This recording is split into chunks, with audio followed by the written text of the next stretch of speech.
Hello there. So Keir Starmer lurches towards the woke EU while Trump and Putin carve up Europe and the world without them.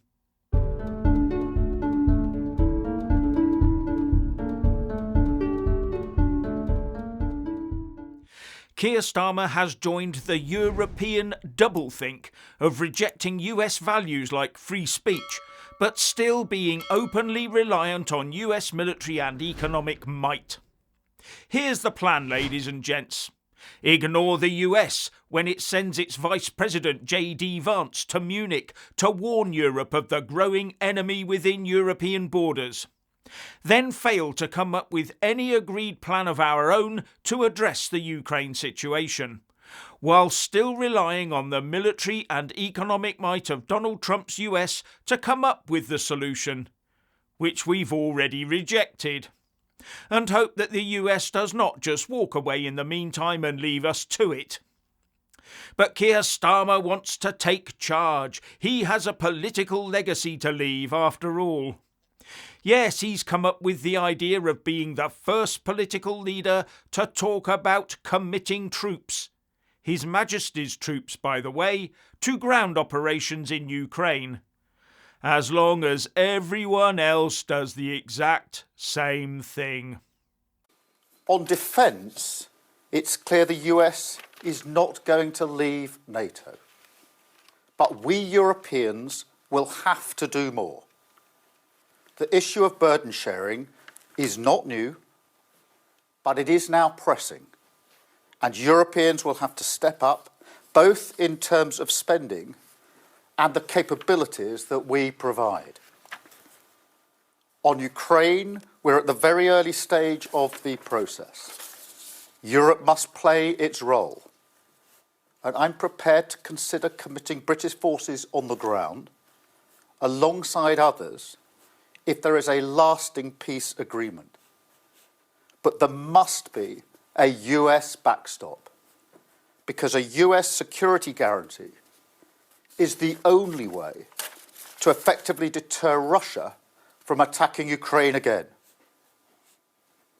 So I will go to Washington next week to meet President Trump and to discuss what we see as the key elements of a lasting peace.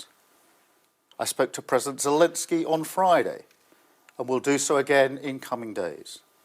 And we envisage a further meeting with European colleagues when I return from the US. In this moment, we have to recognise the new era that we are in, not cling hopelessly to the comforts of the past. It's time for us to take responsibility for our security, for our continent.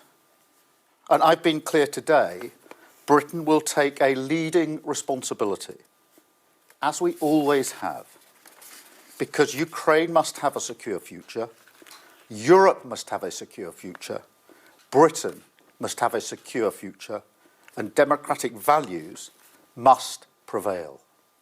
He still looks like a rabbit in the headlights, doesn't he? Wonder if he's talked to his Madge about this plan of his.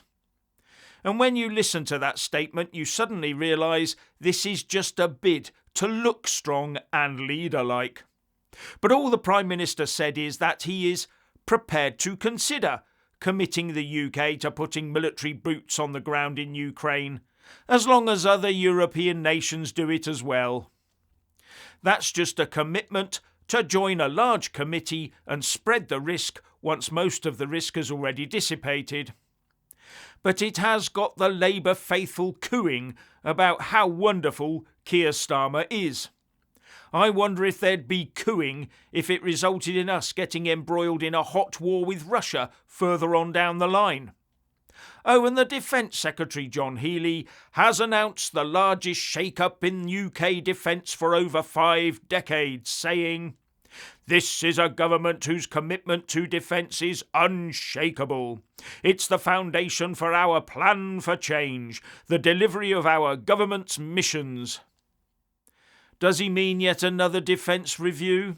You know, one of those things that always finds ways of slashing our defence capabilities to pay for more woke stuff. Well, the real truth will probably be the UK joining the EU Joint Defence Forces system, placing our military and intelligence personnel and assets at the instant disposal of Brussels. UK personnel and armaments badged with the blue flag and 12 gold stars. That will be Labour's grand plan for change. Healey went on to say, "We will match sustained investment with serious reform. It will mean growing the economy. It will mean a more muscular defence for a more dangerous world. It will mean a Britain which is secure at home and strong abroad." Fine words, but first question. Has he talked to the Chancellor, Rachel Reeves, about this? Because she seems intent on destroying the UK economy, not growing it.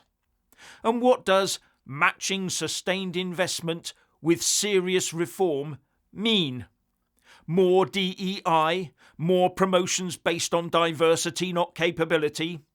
What does a more muscular defence look like to the DEI brigade? More rainbows and unicorns?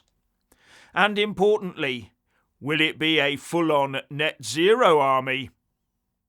Anyway, straight away Europe, in the form of Germany, has rejected the UK peace plan, saying it's too early to talk about committing troops to Ukraine. Our European political leaders have no idea what they really want where Ukraine is concerned, other than for the problem to just go away. Whereas Donald Trump has a very clear idea of what he wants to see. Trump wants to see peace in Europe. He wants European troops on the ground in Ukraine to keep the peace with Russia if necessary. And he wants the US to be rewarded with trillions of dollars worth of Ukrainian rare earth metals to backstop the peace deal with US economic and military firepower from a distance. And Trump is already talking directly to President Putin of Russia to get his ball rolling. While Europe weeps over Trump's America not agreeing with Europe on all things woke and all things net zero. But why should Trump have to toe Europe's woke lines? Remember that the EU is busily trying to tie social media up in huge swathes of red tape to ensure that only the official woke establishment message ever surfaces for the populace to suck up. Whereas in the US, where the bulk of social media originates, he is busily putting free speech back at the heart of social media.